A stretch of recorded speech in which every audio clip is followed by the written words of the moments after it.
a writing project for Emergent, and this one, let's start with what Emergent levels are, okay? So these are some simple characteristics of books at the Emergent levels, okay?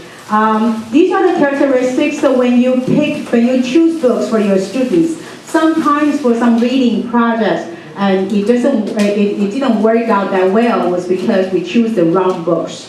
Okay, the students are not capable of reading. It's not, the books are not good. It's just not in the right level. Okay, so I would like to start with showing you some characteristics of some books at the Emergent levels. Okay, so early in the Emergent stage, okay. If your students are beginning readers, you want to start some reading programs. Okay, remember, no matter how many books, how many vocabulary they have learned, how many sentences they have learned, but if you never teach them how to read, and then these are the books that you should start with. Okay, they have the constant placement of print on each page. Means that if that is this is a dog, and then the next page will be this is a cat. So the constant replacement of placement of print on each page. So you don't change it to be like this is a dog, that is a cat. That's too many changes. Okay, so constant placement of print on each page. Number two, the illustrations provide high support. So illustration is very important. So you don't want to find books that use a lot of kind of water paint, it's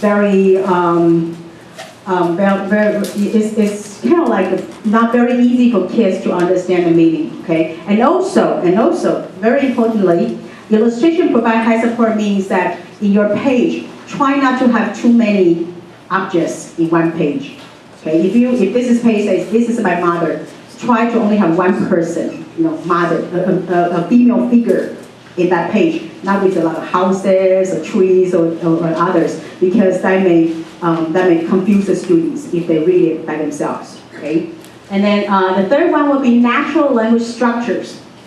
Don't give them some language structures that is very academic but not very useful in their daily life.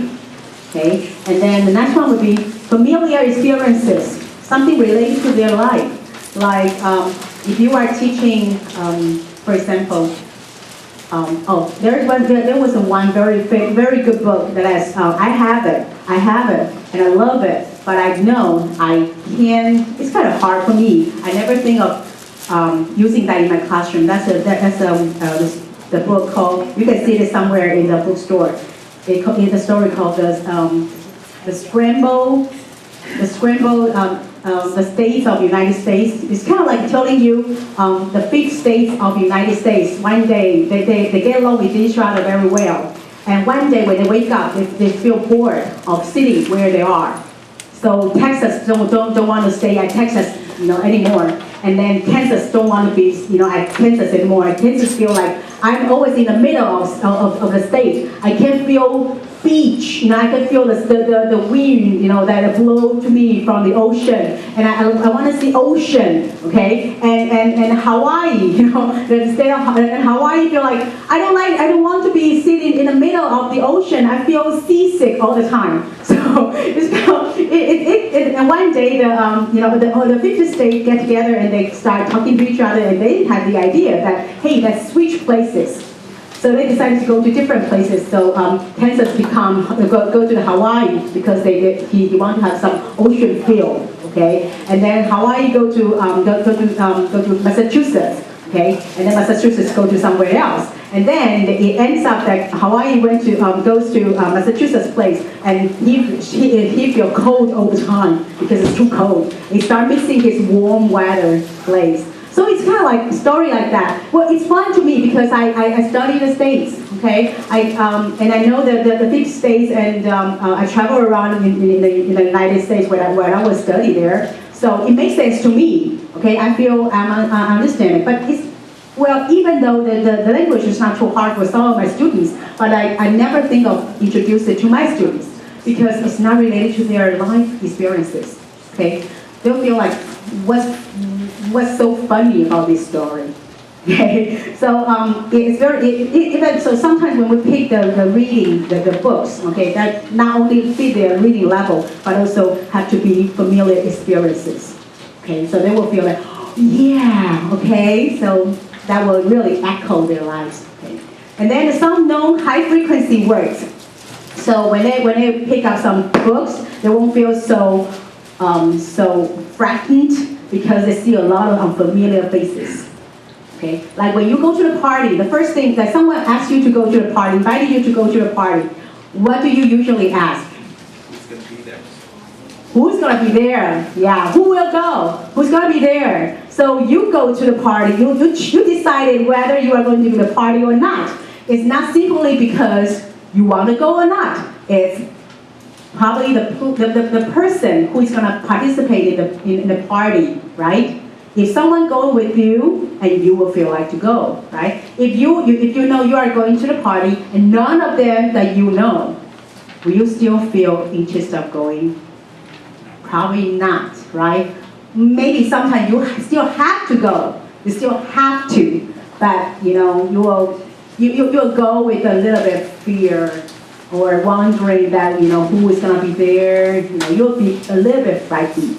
Okay, the same feeling that your student reading. Okay, when they read a sentence or a text with a lot of words that they don't understand, they don't met before, they haven't met before, and that's the same feeling that they are going to the party. They know nobody. Okay, so send someone. Okay, so place some people, place some words they know in ahead of time. So when they read, when they go to the party, they feel quite comfortable. All right. Okay, so that is another meaning. And another one is 1 or 2 lines of print. So not too many print at a time. Okay, 1 or 2 lines is good. Too many. Okay, what do you feel when you read a book that has a lot of lines? A picture is very small.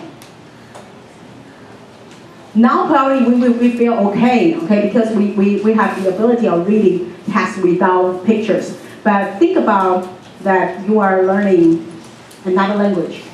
Like me, I always put myself in the situation that what if I'm learning Japanese? So I like to pick up my Japanese. I bought 1 or 2 Japanese children's books. And one is with a lot of words, but very few pictures.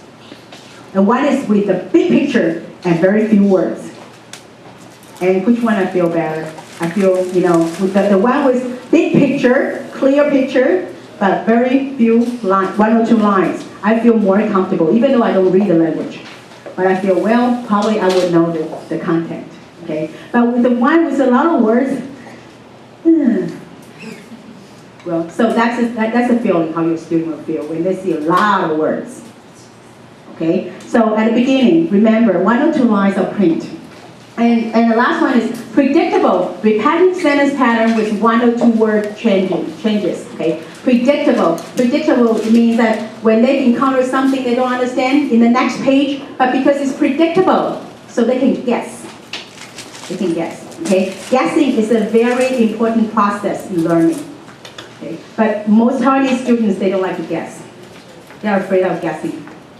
I don't know if you have encountered the same problem I have with my students. When I say, yes, I will, I welcome all the crazy ideas, but they were just sitting there. They are waiting for the correct answer, right? Okay, but I want them to create the crazy thoughts and creativity.